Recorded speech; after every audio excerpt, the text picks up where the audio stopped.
Hey everybody, I'm back today to walk you through the leads and stats section of Coldwell Banker Legacy's online office. The leads and stats section up here is the second tab in next to dashboard, so I'll go ahead and click on that now.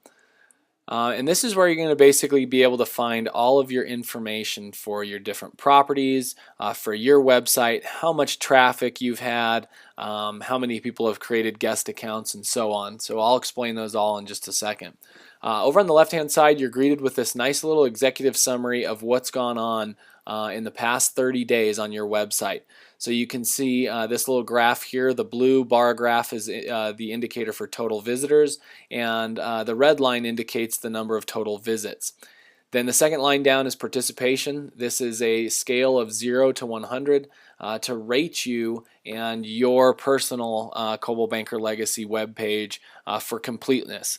And what I mean by completeness is the search engines pick up a certain optimization, making sure that you have all of the content readily available. So if somebody comes to your page, they can find out good information on you, find your listings, maybe read one of your blog posts, and so on.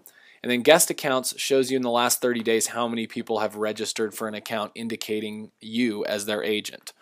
And then down below that, you're going to see some nice statistical information to give you when you're talking to somebody. You can use it on a listing presentation. However you decide to use it, it's good information. And over on the right are the reports that we have to choose from. So the first selection is participation. And this is going to provide you with an assessment of your personal website. So when it's on Sales Associate, that's going to be an assessment of your personal website, letting you know on areas where you might be able to improve the overall consumer's experience if they come to your site to browse.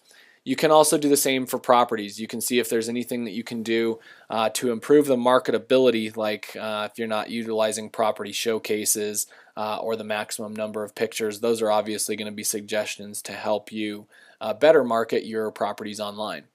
But most of you are interested in traffic and finding traffic information. How many people are coming to your website, how many people are looking at certain properties. So I'm going to click on traffic here. And you'll notice you can click on Sales Associate. You can see how many people are coming and looking at your profile, looking at your independent Coldwell Banker Legacy page. Or you can go to your properties and you can see how many people are looking at your properties online, and you can use this for follow-up reports with your clients and so on. So I'm going to go ahead and select one of these properties here, and I'm going to click Continue in the upper right-hand corner. And now here's all the report settings that we have. So over on the left, the first thing we want to do is select the date range. The furthest left box, you can select a month at a time. So let's select this to March 2011. But let's say we wanted to do more than just March, or we wanted to do a smaller time period, maybe say every 2 weeks. The second box over here allows you to pick specific dates for the report, which might come in handy to help you build a more customizable, if you're updating your client every 2 weeks or so, you can come in and do that. But for today's purpose, we're going to do just March 2011. The file format, there's two separate formats. HTML is going to enable you to view this quicker online. So if you just want to see the report real quick, that's probably your best selection. However, if you do want to send this report to your clients, I would prefer that you probably do it in PDF, and you'll prefer it as well because it'll work out better. You can send it as a nicer attachment.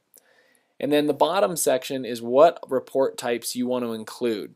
Until you get familiar with what each one is, I would suggest you click the Select All box in the left-hand corner and take a look at all of them. And you can decide over time if you want to get rid of one or you don't like the way one works out or whatever. You can kind of toy around with which ones you include in your report. So in the upper right-hand corner, we're going to click on Generate Report, and this is going to take a couple of seconds. But it returns back a really nice looking report. So again, we can see the total visitors, visits, in a bar graph, in a pie chart. You can see it per day what the traffic looked like. So you can see on March 27th there was 13 hits. So probably an open house may have led to a spike in traffic there. Page views, how many pages they looked at while they were on your site.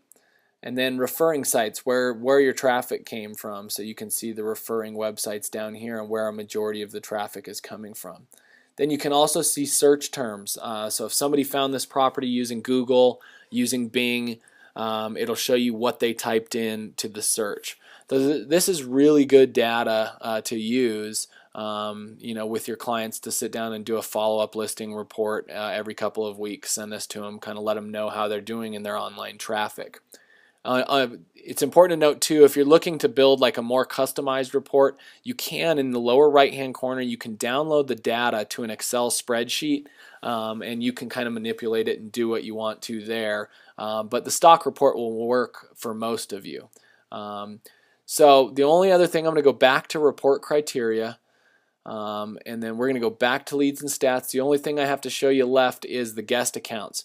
If you click on guest accounts and click on continue, this is going to show you anybody that's created a guest account, or you may have created it for them. But if they indicated you as their agent, they will show up under here.